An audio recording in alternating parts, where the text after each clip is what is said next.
do that, then the second half takes care of itself. And but again, we've got to learn and grow. We still look like puppies out there sometimes, And you got some young pups, and we do. Yeah. I mean, I've only got 14 seniors, and that's right. A small class in this world we're in right now. I think I had 27 last year, wow. So you're talking half of what we had last year. So that's tough, and that's something we've got to.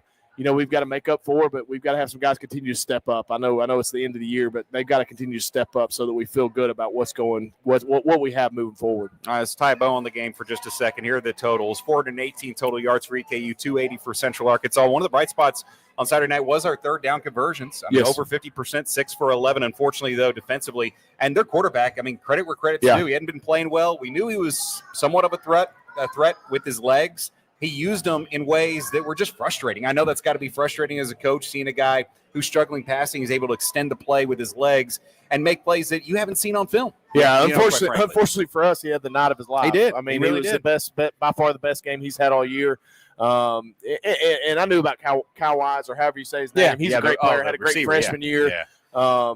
He showed up. But look, again, give credit to their offensive coordinator and their staff and putting a good game plan together, getting the ball out of his hands fast, and then he was able to extend some plays and keep some plays alive that really put us in a bind. But, we've got to be able to contain him and keep him in the box and do some things to help that. We're going to have a great challenge of that moving forward this week, as we'll talk about later. But, yes, I mean, unfortunately for us, he had his best night of the year, and it just happened when we were off on offense as well. I hate using this cliche because they're two bad things, and I want to talk about something good. Death taxes and Landon Chambers and 100 yards is turning into – we need to think of positive evergreen things because Landon Chambers is a positive evergreen piece of your puzzle that you're able to put out there every single week. His 6 straight 100-yard game, he continues to be the bell cow that you expected him to be, and I think that's probably what gets overlooked, at least from a media perspective, is – it was advertised. Yeah, it was advertised. This is the Landon Chambers show. That was the quote in the preseason. Yeah. He has lived up to that billing, and he continues to be the guy that you can count on game in, game out to get his numbers and get his down and get his yards after contact. Yeah, and I was very blunt with my opinion of Landon and what he is as a player, and he's obviously lived up to that. And that's a credit to our offensive line and tight ends at blocking and doing a great job of that. And but his consistency has been key to his success. I mean, he's just a workhorse. I mean, for you to touch the ball as many times as he does on a Saturday, I mean, that's difficult, and you don't see that in the modern football world very often. And so, for him to have that versatility and ability is definitely a weapon for us and something that we look forward to using for a long time. Tyrell Pollard, leading receiver with 76 yards. Malachi Henry, 4 receptions for 42 yards. And those were tough earned yards. I mean, you talked about locking down man coverage in the second half and what they were doing. And Malachi's catching the ball on the sidelines a couple of times. It looked like he had inches to spare at best, and he's still coming down with the ball. And I know a guy like Tyrell Pollard, I mean, he absolutely bodied a guy on the outside on that go route, and you could just see it coming. Yep. Man coverage. I know that Austin talked about it last week, but you continue to see a guy like Tyrell develop and be a guy that, hey, look, we're not putting any kind of expectations like a Lawan Winningham or Tyler Hudson because that's unfair to any kid. But when it comes to toss-up balls, I mean, Austin last week said, I'm just as confident as any throwing it up to those guys. Yeah, and EKU did a good job of limiting our down-the-field plays because of what they were doing in coverage. And that's been a huge chunk of our success when we have success on offense is those explosive pass plays because those receivers are really good. So we were limited in that area. That was frustrating. That's unfortunate.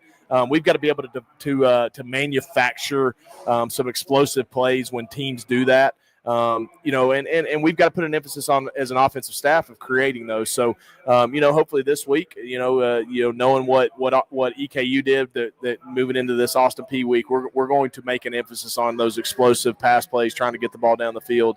That's the strength of our team is some of those receivers, and we've got to make sure that we take advantage of that. Gary Lewis was leading tackler, 7 total tackles, 1 tackle for loss. Camilo Allen got the sack. And continues to be a young guy we've seen develop. We mentioned his name almost every broadcast now as a guy who's not only earning those reps but making the most of them, getting on the stat sheet defensively, which is tough to do, but he's in the backfield wreaking havoc. He's showing great speed. And for his size, being able to get in the backfield is impressive. Well, pound for pound, one of the more talented kids on our team, just very athletic, plays a position where he's undersized. I mean, just that edge spot, but he's a playmaker. He's as good against the run as he is against the pass, and I mean that. I mean, he is a tough dude against the run. I mean, he's in the backfield a lot. I just wish we had a little more depth behind him. Yep. We're a little injured at that spot right now. So he's having to play a lot of snaps. And him playing a lot of snaps isn't a bad thing. It just wears on him when you go throughout the game. You get to the fourth quarter, and you want a fresh Gary Lewis. You want a fresh Jacoby Shell. And they played 50, 60 snaps just because our depth is so limited to that spot right now. So we're handcuffed in some spots because of injuries or because of just depth issues. And those guys are warrioring up, and I appreciate that. But like those guys are really good football players when they're fresh.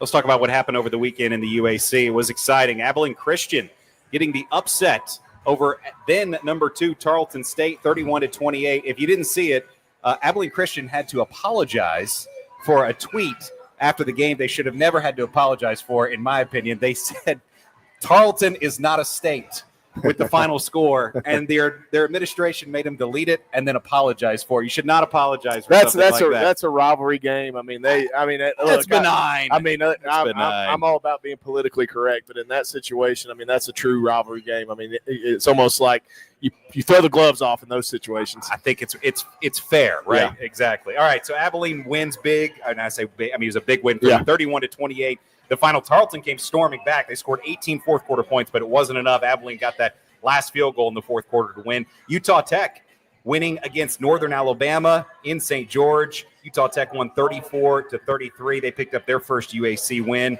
And then Southern Utah beating our next opponent. Yes, 33-17, the final, and was really never in doubt. Southern Utah handling them for most of the game. 8 total top 25 teams lost over the weekend. Yeah.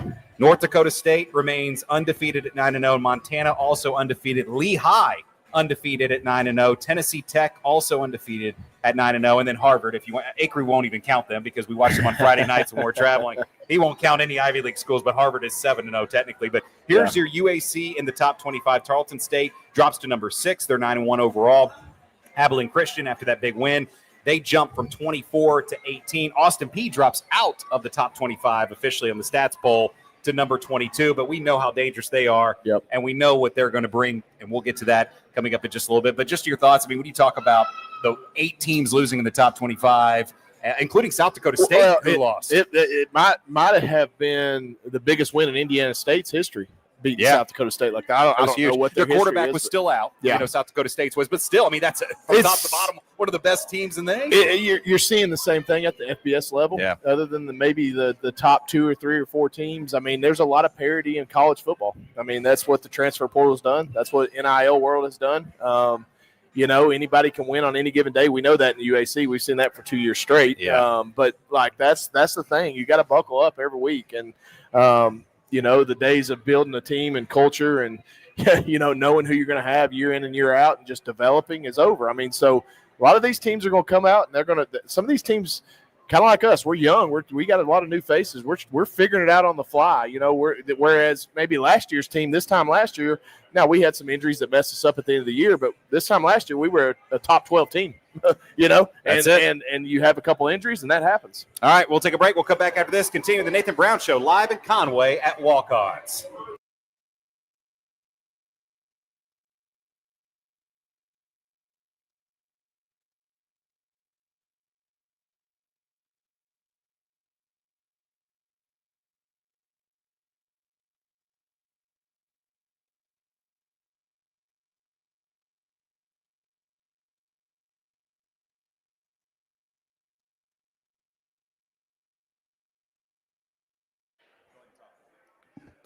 My name is Sanan. I play football for the UCA Bears. My name's Sanan.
All right, Chris Kane in for Justin Acree alongside Coach Brown for the Nathan Brown Show live at Walk-Ons in Conway. So glad to be with you tonight as we have got crossover season. College basketball's on the screen. That's where Justin is tonight in Chapel Hill, North Carolina with Central Arkansas Bears, and we'll see how they do against the mighty Tar Heels, one of the elite programs. What do we got so Hanging far, tough Coach? right now. Okay, there we go. Some books have it about a 33.5-point spread, so 17-8 the current score. North Carolina leads the Bears, but we've got a guy who could probably help the basketball team out on the inside just a little bit. Sinan Chappell, at least he would be able to move bodies in the paint. He could box them He out. could box them out. Yeah. How are you as a basketball player, Sinan, the center for this Central Arkansas Bears team? Funny enough, basketball was actually my first love. My dad was a college basketball player, and he's actually the one who got me into basketball since I was a young age. And around just 8th grade, 9th grade, I stopped kind of growing at the rate I needed to, and the guy just surpassed me. So You stopped at 6? You stopped right at 6? Stopped right at 6. Oh, And yeah. here I am on the football field now. You know, and I understand your mom was a volleyball player, right? She was, yes. Okay, very nice. Yes. So athletic background. So, This is, I know, your first year at the University of Central Arkansas, but not your first year playing with one of the key members of this team. Give us your background from Fossil Ridge High School out of Fort Worth, Texas. Tell us what got you, or who got you here to Central Arkansas, I should say. yeah, so I'm just from Fort Worth, Texas, and I played football since I was about 7, 8 years old, and I actually known Landon LC, our running back, for about 12 years now. We played PB together, split up in middle school, got back together in high school, played high school all 4 years, and then it's funny, we were joking about out of high school going to the same school and stuff. Well, I took a different route, went D2, and then entered the portal in December, and I called him. I was like, yo, let's get back together, and here we are now. But growing up, in Fort Worth and Dallas, they have a really good like football, like youth, and just like I bet, yeah. just good leagues and stuff like that, like high competition. So playing in leagues like that just really shaped me into the competitor I am today. We were just talking about just the world of college football changing with NIL and so much happening in that.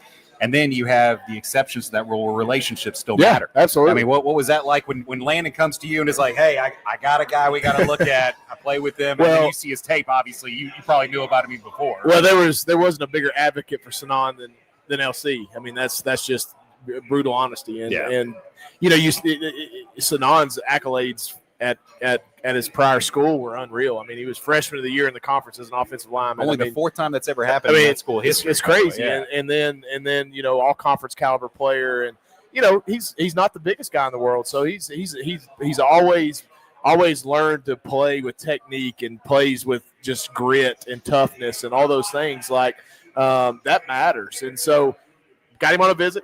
Obviously, LC was a big part of that, but like the big deal for that was just meeting his family, meeting Sinan. It takes you 2 minutes to love the kid, and then maybe even more important than anything is always personality. And we knew he was a center. To be a center, you got to be vocal. You got to be able to talk. You got to be able to do some of the things in communication. You could see that he could do that, and then the play on the field took care of itself. How much is he helping with checks at the line and everything? Oh, it's huge. Him and Austin are constantly communication. I mean, it's constant communication between those two. What's it been like for you?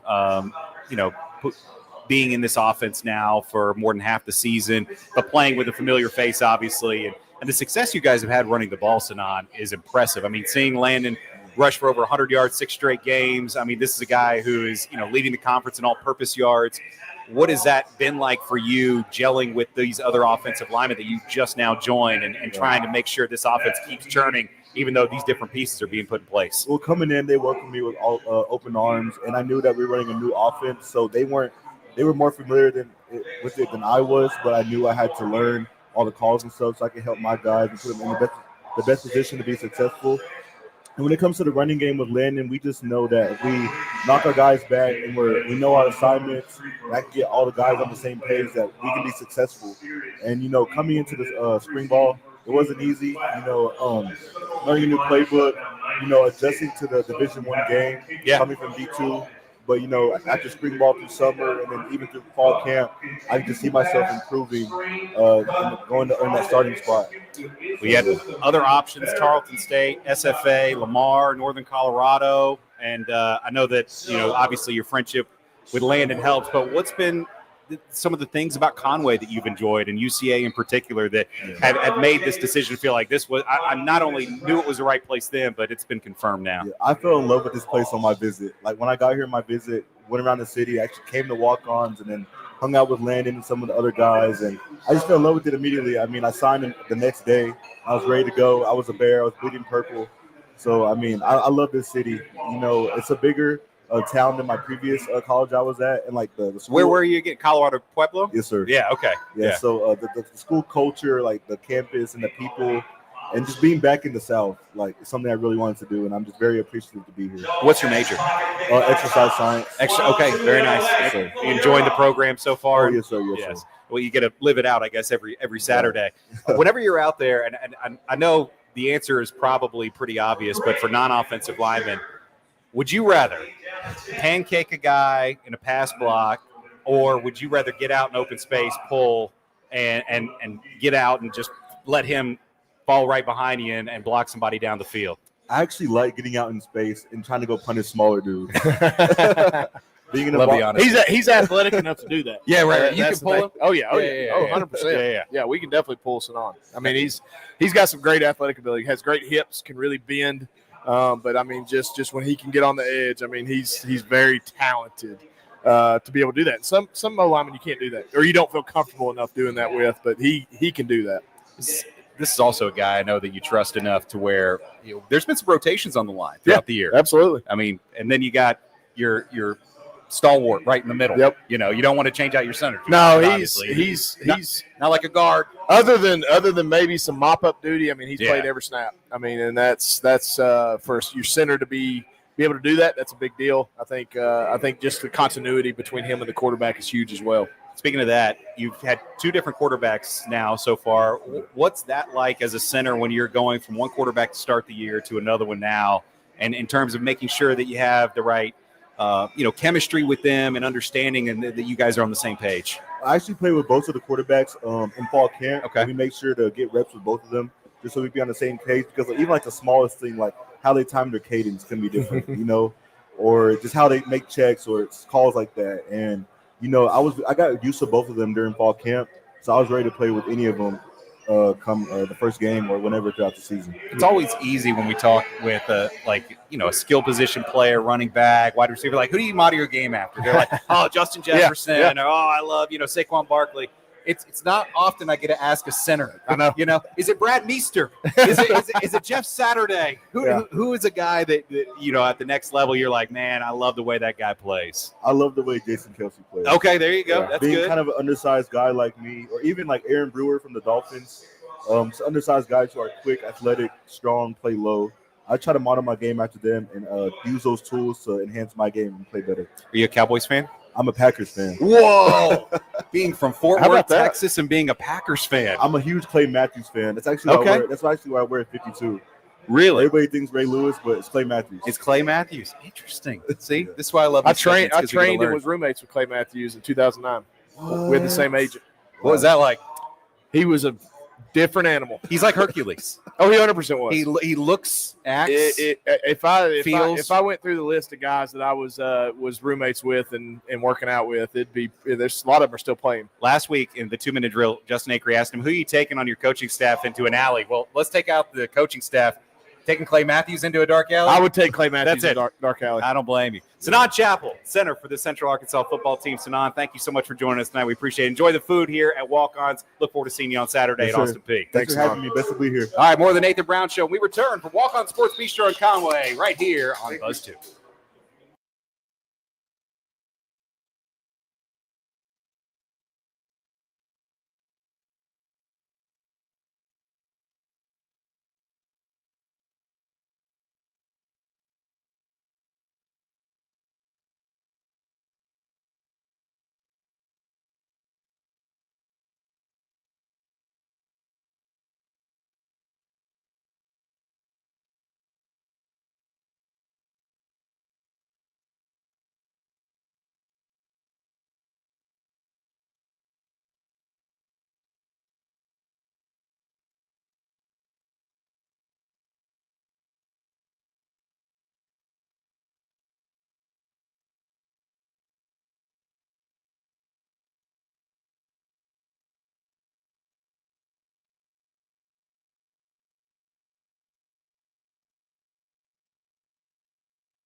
All right, welcome back into Walk-Ons in Conway. Chris Kane, Nathan Brown here on the Nathan Brown Show. So glad you're along with us on this Monday night. We'll change of times because of some basketball scheduling. We've got college basketball over the screens. We've got the Cowboys set to play the Cardinals on Monday Night Football in Dallas. We just had a non-Cowboys fan from Fort Worth, Texas, which shocked me as one of our player spotlights this week with Sinan Chappell. He is a Packers fan. We'll ask Caleb Jones what fan you are of in the NFL, Caleb. You got a team? I'm a Cowboys fan. Okay, there you go. I mean, you're from Pleasant Grove, Texarkana area, so Cowboys, I imagine, are the closest team. Saints are a little too far. Oh, yeah. Okay, all right, very nice. Well, welcome into the show. We appreciate it. Redshirt freshman, who is, by the way, the leader in the NCAA FCS, ladies and gentlemen, in field goal percentage. 9 for 9 on the season, 2 for 2 this past weekend. Congratulations. When I told you that a minute ago, did you know that? I was unaware that I was number one. I knew I was 9 for 9. 9 for 9. You know what you are, but you don't know if what you statistically rank as. And coincidentally, the only other kicker who's also 9 for 9, he's out of Maine. So each one that is tied for first, 9 for 9 on the season. But first of all, congratulations on that. I know it was a kicker battle through camp. Yeah. I mean, this is something you earned. Redshirt freshman coming in out of Texarkana area. What's it been like for you? As I know that throughout the season, your confidence seems to get more and more. Trey Spear was talking about on the show last week. What's that been like for you growing into that role of the starting kicker and having that confidence? I mean, obviously, I came in and out of high school, I felt pretty good about myself. But going through college practices and everything, it was a different game. Missed a couple in practice, and the hardest part is missing a kick and coming back from it. Right. And that's a thing that Coach Brown's emphasized the whole year is I miss a kick and I'm walking the next kick and he's go and make the next one. And just in practice, because you haven't done that in the game yet. Yeah. So, yeah. But the coaches are always on me, making sure I'm getting my op time faster, make sure there's no blocks. Because if I would have gotten blocked, I wouldn't be 9 for 9. That's right. How do you manage that as a coach when you've got a kicker, when so much of it is mental and it's muscle memory and repetition? How do you manage what you say, when you say, if you say? How does that work as a head coach? I think it's different for the different spots. So I think it's different for a kickoff guy. Okay. The way you treat him. I think it's different for a field goal guy. I think it's different for a punter. I think it's a lot about personality. I know for me, with Caleb, I mentioned it last week with Trace. I mean, I don't want to jinx him, but I mean, I bet he's missed 6 kicks all year in practice included. Yeah. I mean, he's just accurate. But for him, he's got a level head on him. You can see that he doesn't get rattled. He doesn't get shook. So if he does miss one, let's just say it happens in a practice. Literally, I'll tell all of our kickers, just go to the next one. Like you can't be dwelling on the last kick, because I know for me, I can't teach him how to kick. I'm not a kicker. I don't have a background of that. I mean, I know what my expertise is, and it's not in that field. Right. But I do know between the ears what it takes, and I know for him it's about confidence. It's about knowing that his coach believes in him. It's about pushing him to be even better. And again, part of that is exactly what he does. I think what he has done as well as any kicker I've coached in a long time is his op time is unreal. When that snap, he trusts his snapper. He trusts Caleb Coger as his holder, and he gets the ball in the air really quickly. And if you do that, then and obviously he's got the accuracy behind it. But when you do that, you got no chance of getting it blocked. You got no chance of something bad happening. So I've been pleased with his progression as far as all that goes. Tell us about how you got to campus, why you chose UCA. What made you want to be a Bear? Honestly, when I finished my last game of high school football, I didn't know if I was going to play college football. I decided to come to UCA before I decided to play college football. Oh, wow. And so – how'd you find him? How about this? He was just a student, and you were like, "Hey, how about this run of kickers that have UCA ties that are in the league right now? You know what I mean? It's crazy. Yeah. It's crazy. I mean, Detroit. Detroit Yeah. and John Parker Romo at Atlanta Falcons. I mean, it's crazy, but I didn't mean to cut you off, but it is pretty let's phenomenal. Keep it going. Hey, right. Hey, yeah. Can you please be next? Yeah. He stays on this path. He will. Well, what is that like when you're not anticipating going to college for something like this? You did it in high school, but you think how'd you get in the program? What was that like for you? Basically, I got my high school coach to get me in contact here, and I didn't even really go to summer practices. My first year, I showed up as a walk-on. Day one walk-on. Yeah. They won a school walk-on. I wasn't allowed to show up to practice till week 3 or 4. Pretty crazy. I would warm up. My whole fall season was I would warm up and I would hold chains on the sideline, kind of doing my time as a freshman. I hadn't earned anything, and so I figured I'd put my head down, make it to the spring, and show them what I can do. What when you're going through a competition like that, one that like you said, you're coming in with, no expectations, right? Mm-hmm. Like we just talked about Landon's expectations, which are so high. Is that help any in your mentality when it's like, hey, I got nothing to lose. I know I've got the physical traits to do this. If it's all right here, I just got to go out there and show them what I could do. Does that help when there's no expectations, or do you want the expectations? Because now you have them. Now you're 9 for 9, so now there's expectations before, and you didn't have them. Everyone loves a good underdog story. Absolutely. I always like proving people wrong. Okay. And so coming in with no expectations and being able to show people that I am who I believe I am, it feels good. It should. Well, so this past weekend in the NFL, Cam Little set the NFL record for field goal length, 68 yards. Wow. Gosh. And, they asked him after the game, what do you think about whenever you're kicking? And it was funny. His answer was, well, nothing. He said, I don't think about anything because if you think about it, then you get in your head. So I ask you, what do you think about? Do you think about anything? Because, that's everyone wants to know when you're walking up to make that kick. You're like, all right, field goal unit, take me from the sideline to when you line up. What are you thinking? Okay, so I'm going to start before, during, and after. Okay, so, before I get kick, I'm like whatever happens. Like, God's got a plan for me. And so I go out there, run out in the field. And while I'm lining up, it changes every once in a while, like what I'm thinking about when I'm kicking. Okay. Sometimes it's just make good contact with the ball. Sometimes it's be fast. Whatever's working for me that week, it changes every once in a while. But that's what I'm thinking about with the kick. And then usually whether it goes in or not, I'm coming off the field, or in practice I miss one or whatever. I'm always trying to thank God for giving the opportunity to be there. And that's what I'm thinking about after. So when do you know it's going in? Is it change? It obviously varies, but this year I feel like a lot of yours have been like, yep, right down the middle. There's no doubt about that one. Yeah. Most of the time, I would say 98% of the time, it comes off my foot. I'm like, okay, that's good. Really? It's not good. But there was my career long, actually, 39-yarder. It's probably my bottom fifth, worst kick all year in game. And somehow ends up being the career high. Yeah, I hit it and hit it a little toey. It had a little wobble to it. It was usually when I'm lining up for a 40-yard kick or whatever, I'm like, okay, just get it between the uprights. Yeah.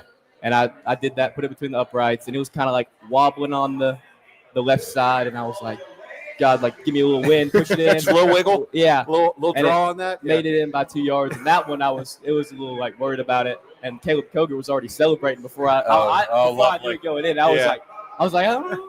Koger will let you know quick. Yeah. Usually the holders, their job is stressful, don't get me wrong. But once that kick's gone, they're like, all right, I'm good. Yeah. I'm good. Meanwhile, you're stressed because you're like, I'm the one that's going to get blamed if this thing doesn't go in. I was still watching. I was like, and then it went in, and I was like, okay, yeah, we're good. Fantastic.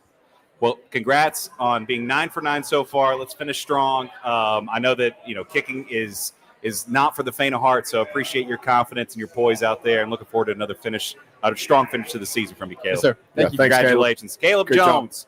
9 for 9, 100% on the season. And he is the leader in the FCS in field goal percentage. All right, we'll come back after this. Continuing the Nathan Brown Show live in Conway. We are at Walk-On's Sports Bistro. Monday Night Football starting in just a little bit. College basketball on the screen already. We've got continuing Nathan Brown Show. We'll come back right after this. Stay with us.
All right, we welcome you back into the Nathan Brown Show. Thanks for being here with us on this Monday. A little early start on this Monday as we've got crossover season now. College basketball on the screens here at Walk On Sports Bistro. Nice crowd gathering on a Monday night. College basketball happening. We've got, of course, kind of the back quarter of the college football season. You've got the NFL currently underway with the Dallas Cowboys set to kick off against the Arizona Cardinals coming up. Jacoby Brissett taking snaps tonight. Looks like he's going to be playing for the Cardinals. Of course, Dak Prescott on the other side. How about the Jags? Hey, look, rolling. I'm going to tell you right now. They say gritty wins are gritty to disguise the fact that they're ugly, but I don't care. Hey, look, because a win's a win. You've been around me long enough. You've heard enough post-game conversations. Who cares? Doesn't matter. Who cares? And especially for an organization like the Jaguars that have suffered so much, you'll take a win by if they allowed half a point. Yeah, like in casinos, the Jaguars would take it. I'll take a half a point this weekend. I don't care. That's fine with me. Let's talk about this weekend, Coach. We've got Austin Peay. We're going to be heading up there. We got back-to-back road games. Okay, final 2 road games, and this is a gauntlet to finish. Okay, let's not get ahead of ourselves, but let's start with Austin Peay. They come off a loss on the road at Southern Utah. Hard place to win. As we know, that's a hard place to win. We're heading there after this week. We got that in 2 weeks. Before we get to that, Austin Peay 5-4 overall, 3-3 in UAC play. They dropped from the rankings 22nd. They're now out. They've had one of those seasons where they've had some quality wins. They've had some quality losses. Yeah. Everything in between. Last year in Conway, we handled business pretty easily. 45-17. The final ran all over them. I mean, 309 rushing yards with Shundee and Darius Hale, each with 2 touchdowns. This year, this Governor's team, a different matchup. It is. And this is one that has an offense that is rolling. They're averaging 34 points per game, only 25 against, 188 rushing yards per game, 255 pass yards, 444 total. Really, it starts with their quarterback, though. His name's Chris Parson, 64% on the season, 2,100 yards, 16 passing touchdowns, 10 rushing touchdowns. And here's the kicker. Only 3 interceptions. He's a guy who takes care of the ball. So what have you seen so far from this Austin Peay team? Well, it starts and stops, like you said, with Parsons. I mean, he is the best quarterback in the league right now. You see his rushing numbers and you think, man, he's a running back that plays quarterback. It's actually the opposite. I mean, the kid, when you watch him on tape, he's an opportunistic runner. They do design some run game for him because of his talent and skill level. But he's a great passer. I mean, the kid stands in there, throws the ball as good as anybody in the league. He's one of the better quarterbacks I've seen in this league in a while. Wow. I mean, he has some Parker McKinney-like traits. Don't bring that name. I don't want to hear that name. He's going to look like Russell Wilson. I don't want to hear Chase Forcade, even though he's on our team now, and I like Chase. He's my guy. He's not the tallest guy in the world, but he's got a thick body. What I've noticed is he really trusts himself. So when I say trust himself, when a rush is coming, he trusts his athletic ability to escape, doesn't get panicked, very quick release with the football.